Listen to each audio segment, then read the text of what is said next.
All right, Stacey, you ready to roll? I'm ready to roll. All right, here we go. Ready, hit it.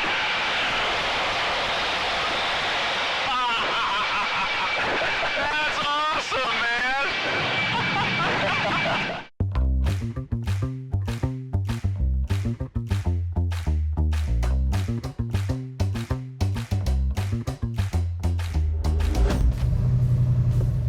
You know, a few years ago, a movie came out called The Bucket List. And the point behind the movie was to encourage people to get out there and live before they die. Now, the reason that this is important is that we all grow up with dreams and aspirations. But if we're not careful, those can be shoved aside and destroyed by everyday life.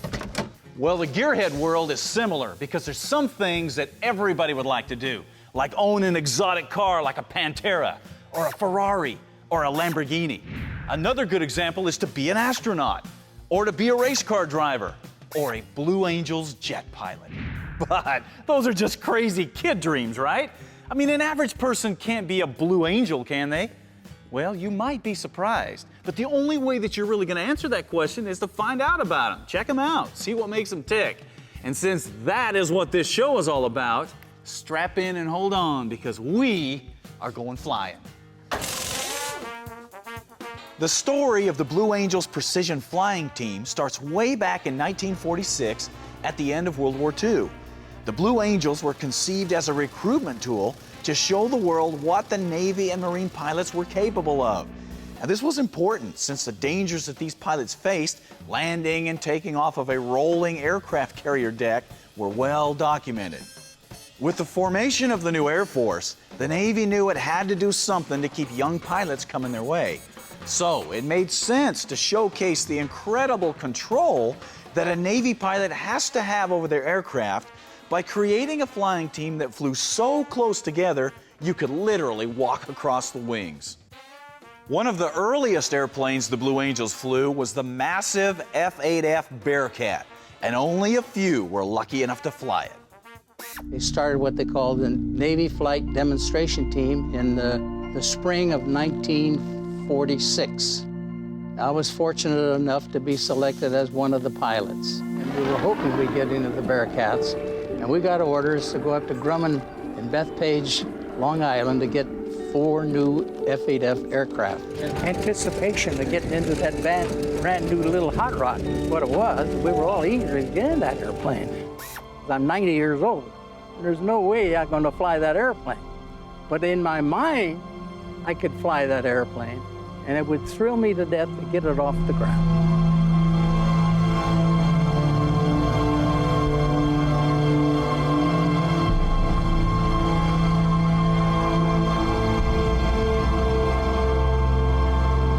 You know, it's a long time ago.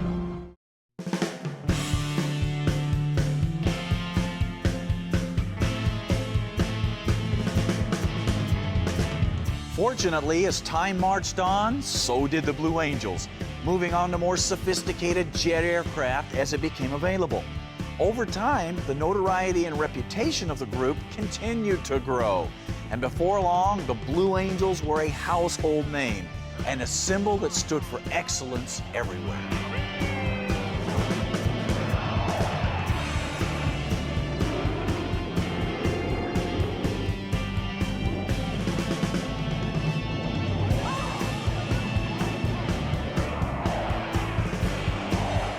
But even as their popularity grew over the years, the Blue Angels never forgot who they represented. The hard-working, real-life, nuts and bolts heroes that serve in the Navy and the Marine Corps day in and day out, because that's where they came from. And when their 2-year stint with the Blue Angels is up, that's what they'll go back to. That's how it's always been, that's how it'll always be.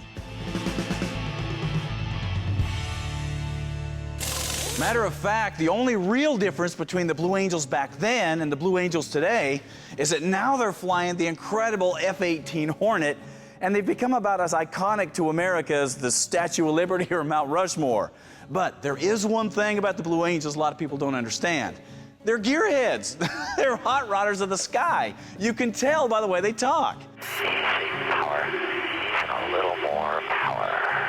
And that is how they relate to you. So the question is, What does it take to put those jets in the air and make them perform that way? Well, you're about to find out, because we're going to take you into the heart of the Blue Angels and show you what makes them tick.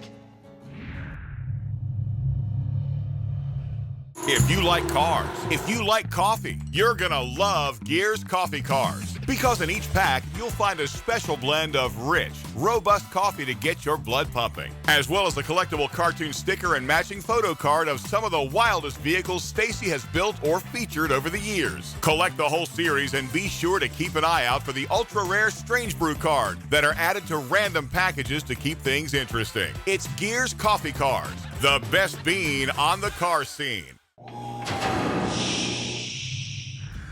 Hey, welcome back to Gearz and our look at the legendary precision flying team, the Blue Angels. Now, we've already shown you how they got started back in 1946. But what about today? Well, to see what they're up to now, we made a trip out to El Centro, California, where the Blue Angels are put through the paces almost every day to learn the skills and to hone their flying ability to be able to do what they do.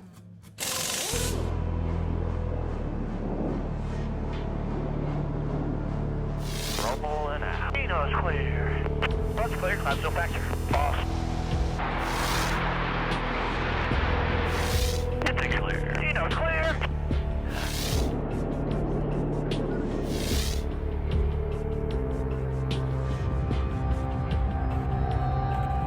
It is an amazing experience. There are 130 personnel in the Blue Angels from the Navy Marine Corps, and we represent the 540,000 sailors and Marines that serve our country. It is a huge, humbling honor to be a part of the team.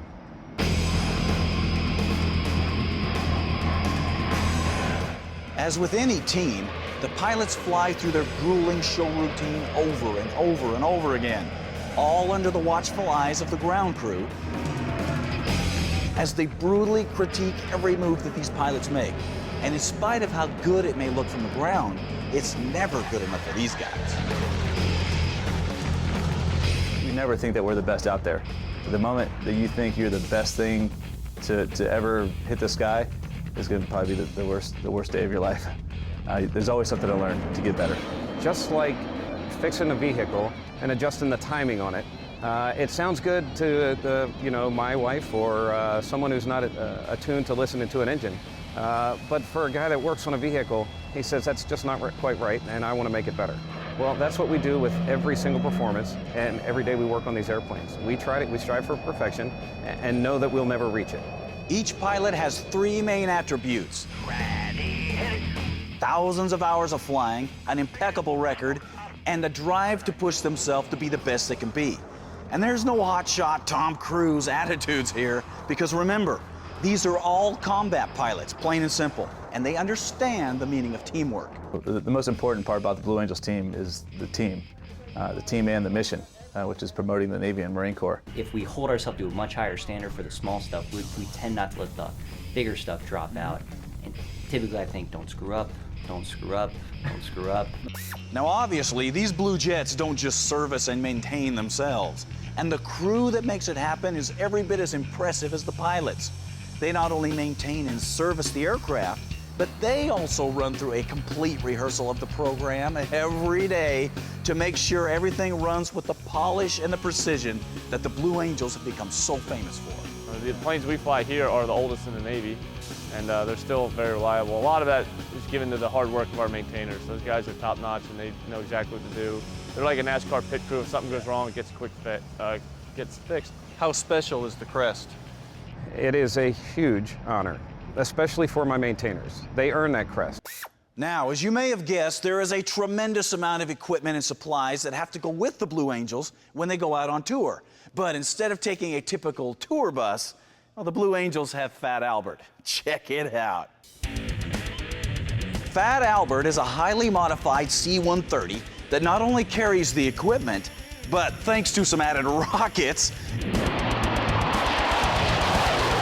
it also does some pretty wild stunts itself. Didn't I tell you these guys were a bunch of hot rodders? believe it or not, the actual paint job helps performance as well. There's less drag on the jet that we have because of our paint job. Of course, having Blue Angels on the sides just makes it faster, doesn't it? Oh yeah, Yeah, exactly. faster than those Thunderbirds, right?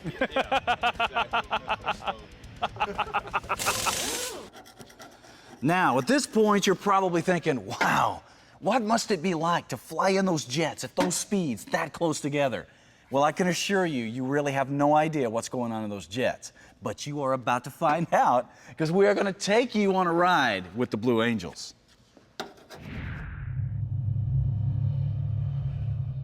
A successful automotive project takes planning and organization, but instead of using an old tablet or notebook, there's the Gearz Deluxe Project Planning Book. This was designed to help you lay out a project, the parts, the tools, costs, and keep it organized with colored tabs, a pouch for receipts, and even a place to attach photos.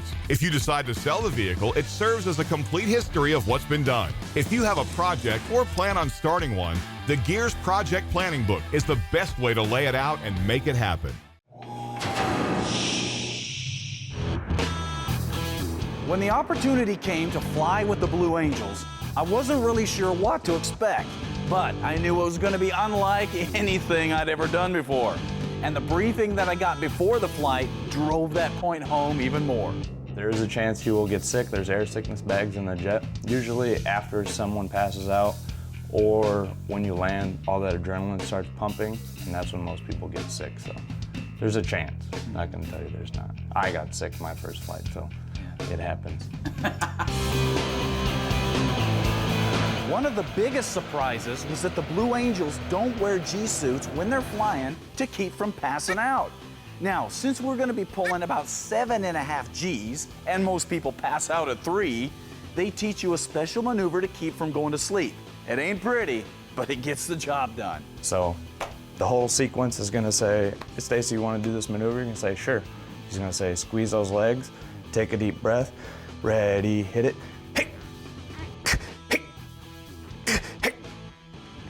And you see how red my face got? That's that blood forcing up in your head to keep you conscious.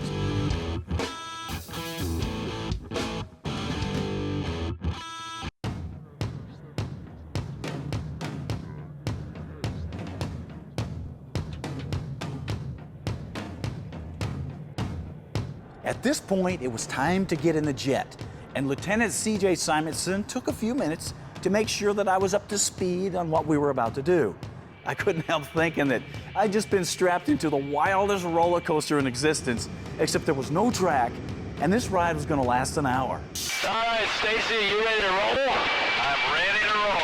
60 knots, 80 knots, 100 knots, 120. Once our wheels cleared the tarmac, things really got rolling as Lieutenant Simonson hit the afterburners and pulled the F-18 straight vertical. Ready, hit it.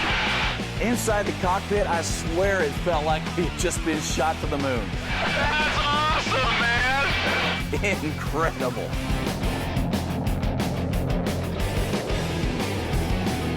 Wow, you ever get tired of this? Never. After that, we began to fly the exact routine that the Blue Angels fly at air shows. And between the world revolving around you And push forward on the stick as we feel 0G.